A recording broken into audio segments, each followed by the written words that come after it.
שנה אחרי זה עוד ראש ממשלה. במקום שאתה תעביר 4 ח"כים מהצד שלו, הצד שלך, עוד רגע הוא עובר 4 ח"כים הפוך. תראה, א', זה מוציא מהדעת גם אותי. זאת אומרת, כל בן אדם שאומר לי איפה אתם, אני הולך הביתה, דופק את הראש בקיר, כי אני מרגיש, אני כועס על עצמי שזה עוד לא קרה. אבל בוא נעשה סדר רגע. אני השבעתי ממשלה ב-60-59, ההבדל של מנדט אחד בינינו לבינו. אם נתניהו היה משביע ממשלה של 60-59, אני כבר הייתי מפיל אותה לפני 5. מוישה, קום. נרדמת מול הטלוויזיה, החדשות נגמרו כבר מזמן. מה קרה? צבע אדום? לא צבע אדום, אדום לך בעיניים. מה? כבר אחרי חצות. צריך לקום מחר מוקדם. תגיד, אתה מטושטש לגמרי? מה? משהו לא נראה לך לא בסדר? מה מוזר? מה לא בסדר? מה את רוצה? תהלה. מה השעה? מה השעה? מה? אחרי חצות. שכחת כבר שיש לך ילדה שמסתובבת אי שם? איפה היא? באמת, זה כבר מסוכן גם, שעות כאלה, אחרי כל מה שמדברים בחדשות. בסדר, הדס ילדה גדולה, היא תסתדר, היא תהיה בסדר, מה? מה זה ילדה? מה זה ילדה? היא בת 17. ילדה שאמרנו לה לחזור הביתה עד 11 בלי קונצים. טוב, מה? תסתכל.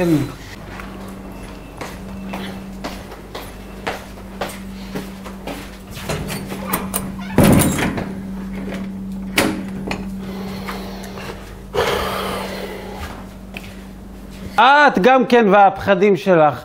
מה, שהיית בגילה, אנחנו לא היינו מסתובבים בלילה מאוחר בפרדסים? נו, ולא קרה כלום. מה זה לא קרה? ככה נכנסתי להיריון, ככה אורי נולד. מה, שוב פעם את מתחרטת שהתחתנו? אני לא מתחרטת שהתחתנו, אבל זה לא מה שאני רוצה בשביל הדס. מה כל כך בער?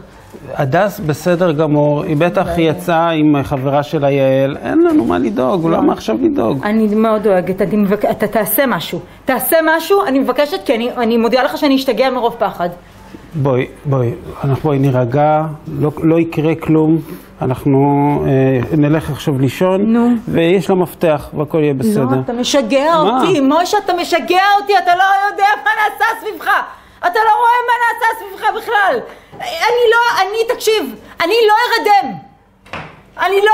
כל הלילה הזה אני לא ארדם, ואני לא אישן עד שהיא לא תחזור. תעשה משהו. מה אני אעשה? את רוצה שאני אתקשר למשטרה, להגיד להם שאשתי משוגעת? מה אני אעשה? במילא הם לא יעשו כלום עד מחר בבוקר. אם אתה לא תעשה כלום, אני אעשה. מה תעשה? חכי. אני הולכת עכשיו. חכי רגע, נו מה קרה לך? מה את עושה עניין? את בגילה, הרי כבר לא היית בתולה. בסדר, אז מה זה רע? זה מה שאני, היא צריכה להיות כל מה שאני, יאללה, בוא.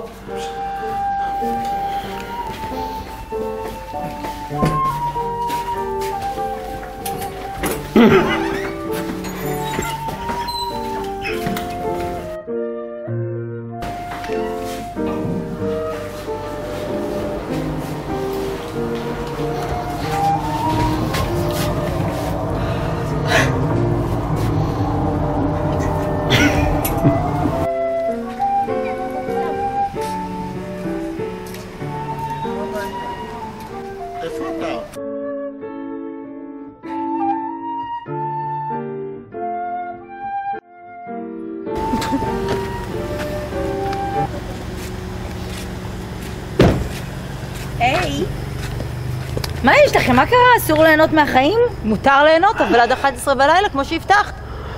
משה, תגיד לה. מה? תגיד לה מה שתגיד לה, אל תוציא אותי תמיד הרעה.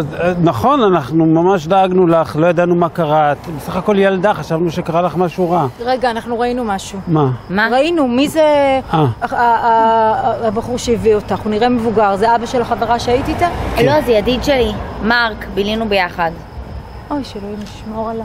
מה? אני סומך. עכשיו, מה אתה סומך עליה? עכשיו כבר יש לה חבר, כבר שאלוהים ישמור רק המחשבה ממה שהם עושים. אני סומך עליה, אני אומר לך, חביבה, היא הבטיחה לי שהיא לא תעשה שטויות. אני שמחתי עליך, ומה קרה? הכל קרה. טוב, אתם פשוט השתגעתם, אתם משוטטים בלילה, חולי ירח, בואו, אני לא בהיריון, בסדר? אמא, כלום לא קרה, היינו במוזיאון לאומנות. מה? איזה בדיחה. מה לך ולאומנות? תשאלי אותה, אביבה, מה לה ולאומנות? מה לך ולאומנות? מתי את מתעניינת באומנות? במה את מתעניינת? אולי במודרני, רנסנס? מה מעניין אותך? מה? האומנות הכי טובה שיש. מרק שגל אותי.